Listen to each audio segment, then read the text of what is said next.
রাধে রাধে। জয় শ্রীকৃষ্ণ। দেবী সরস্বতী কেন মাতা লক্ষ্মীকে অভিশাপ দিলেন? বন্ধুরা, আমরা সবসময় শুনে এসেছি যে যেখানে সরস্বতী থাকে সেখানে লক্ষ্মী থাকে না, অর্থাৎ জ্ঞান এবং সম্পদ সচরাচর এক জায়গায় বাস করে না। কিন্তু কেন কেন এই দুই দেবী এক অপরের থেকে দূরত্ব বজায় রাখেন? এর পেছনে রয়েছে এক প্রাচীন এবং মর্মস্পর্শী কাহিনী, যা ঘটেছিল স্বয়ং ভগবান বিষ্ণুর আশ্বাসন বৈকুণ্ঠ ধামে। আজকের এই ভিডিওতে আমরা জানাবো কেন দেবী সরস্বতী শান্ত স্বভাবের মাতা শ্রী লক্ষ্মীকে অভিশাপ দিয়েছিলেন।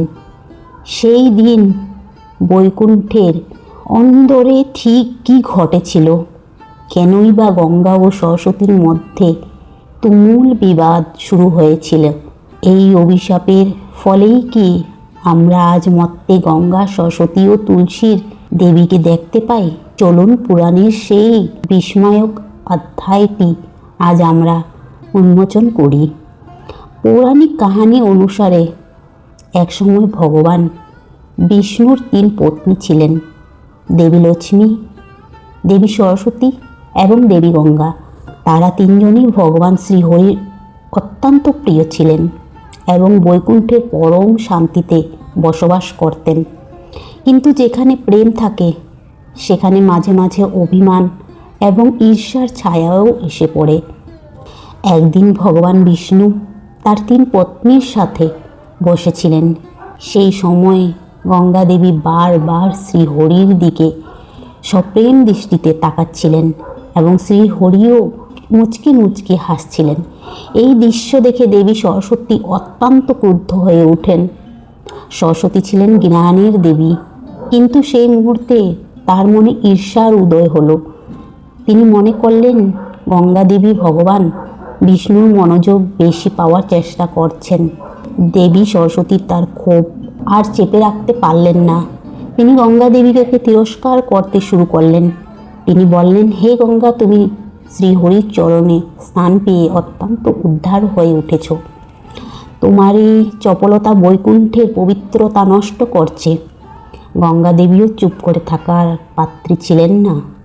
2 দেবীর মধ্যে তুমুল বাগ বিতণ্ডা শুরু হলো। এই বিবাদের সময় মাতা লক্ষ্মী চুপচাপ বসেছিলেন। তিনি ছিলেন অত্যন্ত শান্ত এবং ধৈর্যশীল। তিনি চাইলেন না এই ঝগড়া আর বাড়ুক। তিনি মাঝখানে দাঁড়িয়ে 2 দেবীকে থামানোর চেষ্টা করলেন। লক্ষ্মী দেবী সরস্বতীকে বললেন, বোন, শান্ত হও। কেন সামান্য বিষয় নিয়ে বৈকুণ্ঠের শান্তি বিঘ্নিত করছো? কিন্তু বিধাতা যা লিখেছেন তা খণ্ডাবে কে? সরস্বতী দেবী তখন এতটাই রাগান্বিত ছিলেন যে তিনি লক্ষ্মী দেবীর এই মধ্যস্থতাকে ভালোভাবে নিলেন না। তিনি মনে করলেন লক্ষ্মী দেবী গঙ্গার পক্ষ নিচ্ছেন। সরস্বতী দেবী ক্রোধে অন্ধ হয়ে লক্ষ্মী দেবীকে লক্ষ্য করে বললেন, হে লক্ষ্মী, আমি গঙ্গার সাথে বিবাদ করছি আর তুমি মাঝখানে এসে তাকে রক্ষা করার চেষ্টা করছো। তুমি পাথরের মতো নিঃসার হয়ে দাঁড়িয়ে আছো, কোনো প্রতিবাদ করছো না। তাই আমি তোমাকে অভিশাপ দিচ্ছি। তোমাকে মর্ত্যলোকে বৃক্ষ এবং নদী হয়ে জন্মাতে হবে। তুমি মর্তের ধূলিকণায় মিশে যাবে।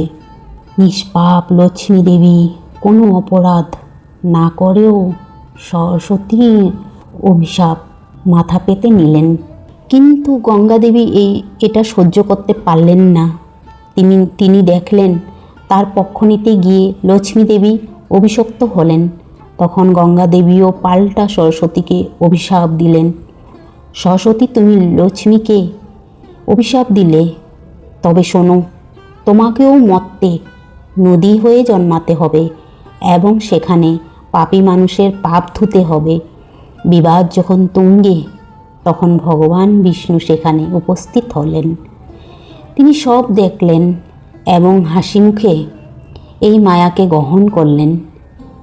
তিনি জানলেন এই বিবাদ আসলে মর্তের কল্যাণের জন্য করা একটি দিব্য লীলা মাত্র।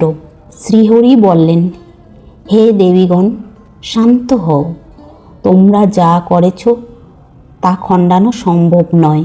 সরস্বতীর অভিশাপে লক্ষ্মী মত্তে তুলসী বৃক্ষ হিসাবে জন্মাবে এবং পদ্মাবতী নদী হিসাবে প্রবাহিত হবে। গঙ্গার অভিশাপে সরস্বতী মত্তে সরস্বতী নদী হয়ে প্রবাহিত হবে। আর গঙ্গা, তুমিও অভিশপ্ত হয়েছ, তাই তোমাকে মত্তে গিয়ে মানুষের পাপ মোচন করতে হবে। তবে শ্রীহরি লক্ষ্মীকে আশ্বস্ত করে বললেন, হে লক্ষ্মী, তুমি বৃক্ষরূপে পৃথিবীতে থাকলেও তোমার একটি অংশ সবসময় আমার হৃদয়ে থাকবে। তুলসী রূপে তুমি আমার সবচেয়ে প্রিয় হবে এবং তোমাকে ছাড়া আমার পূজা অসম্পূর্ণ থাকবে।